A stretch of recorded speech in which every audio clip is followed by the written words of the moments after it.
Hello everyone, it's Andrew from Gem TCG here, and in today's video I'm going to be talking about something that was brought up by Game Vitamins. And if you haven't heard of his channel, definitely check him out. He has a lot of good videos about running a store, and I think he primarily sells Magic the Gathering on TCG Player, and I think he's starting off on eBay now. And he made a video talking about his strategy for listing cards on eBay and TCG Player depending on the value of the cards.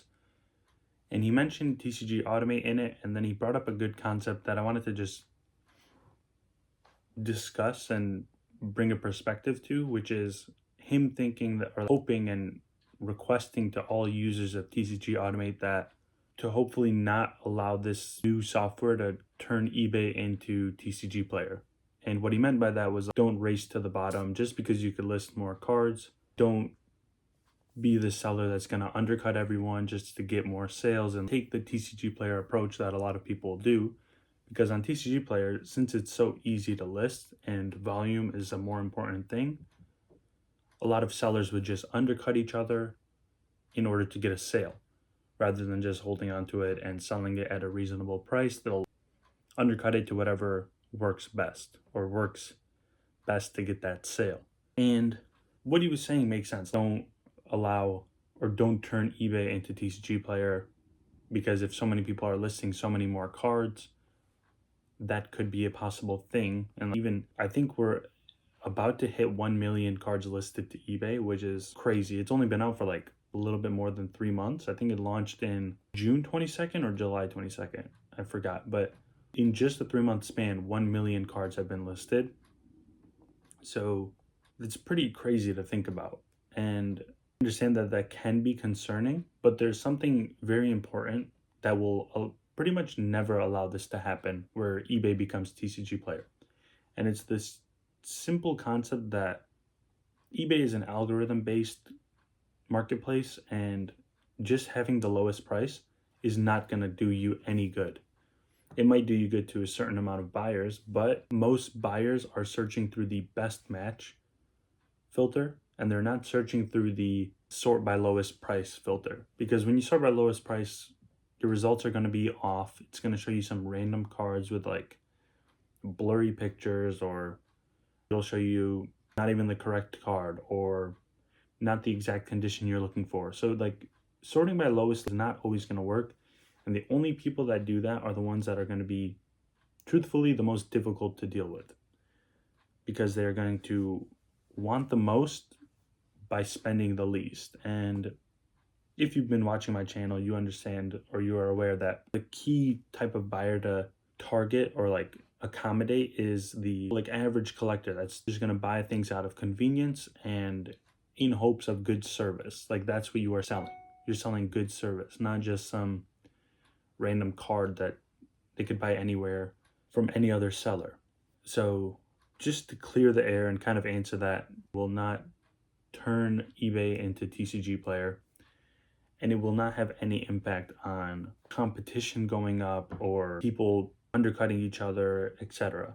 And one of the things, like another big thing when it comes to undercutting, is when you're listing on TCG Player, it shows you the market price and then it shows you the lowest listing.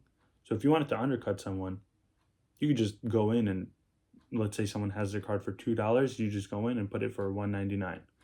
Boom, you undercut them. But on eBay, there's no way to like quickly check the listing available for that card. Sure, you could do a price comp and like search for the card, look through the listings, but to go in and do that for thousands of cards, it just does not make sense, and it's not a viable approach.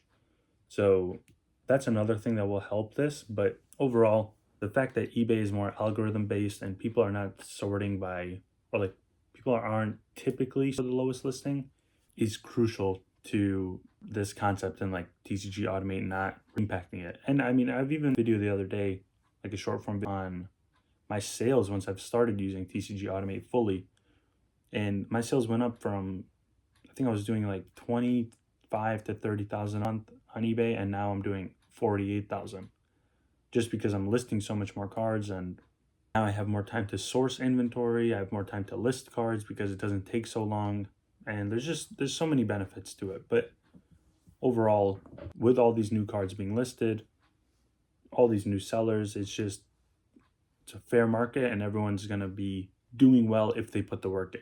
And you're not going to have to worry about people undercutting each other. And I mean, even if we here, now, for example, let's say we're looking at a regular reverse hollow, a bulk card. This is probably worth 10, 20 cents on TCG Player. If you look at this, the number one listing is 179, sure. But if you look through and just look at this one, $1.48, and this is what, 12 listings below it? And then you got this one, 99 cents with 74 cents shipping, which is probably the same amount after adding the shipping, but this one's 125 free shipping. So you have all these options and all these listings, yet the one that shows up first is actually more expensive than the ones that show up afterwards. And this happens for probably a number of reasons. I know location is a big thing, but also if you look, he has a top-rated seller badge. He has a high-quality image, like with a scanner, I'm assuming. A good title. He has the set name, type, name, number, and also he has 10 sold already. So if you've seen my other videos, you know that having sold history on your listings helps a lot. And with him having a sale, definitely helps put him up there. Then we got this other one, $1.99, which is one of the more expensive options we saw. And it showed up second. This one's $5. Actually, that's a different one. Never mind. But this one's $1 with 78 cents shipping. And there's just so many options.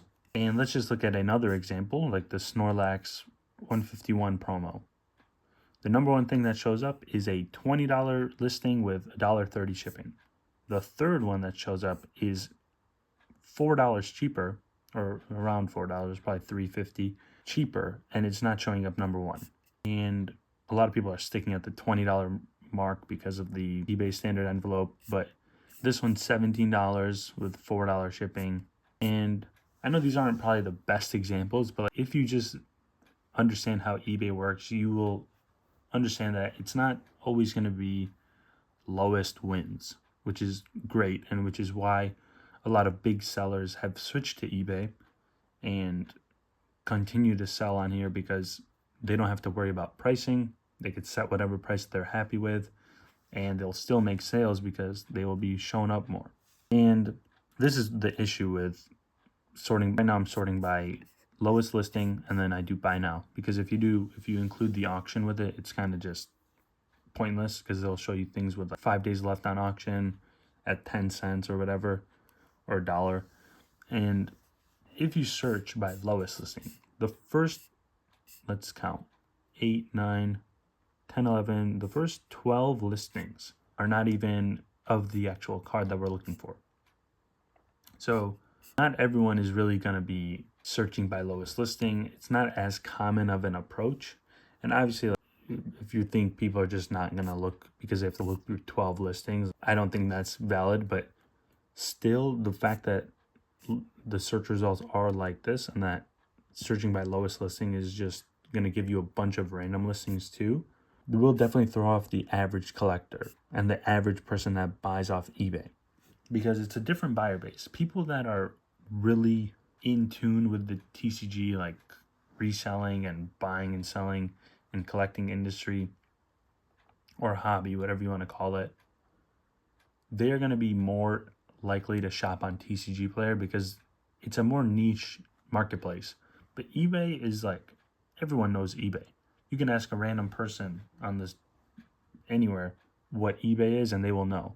And if they're going to look for something to buy online that they can't buy from Amazon or wherever they typically buy stuff from, they are going to look at eBay for stuff like this. So most times they're just going to be searching by best match. They're going to see, oh, this is the card I'm looking for.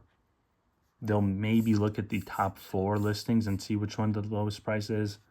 But more often than not, they're going to look at this one, they're going to click on it, and just buy it right away. Because that's kind of what Amazon has turned a lot of buyers into. They don't look at trying to find the best deal anymore. They just want to buy off convenience.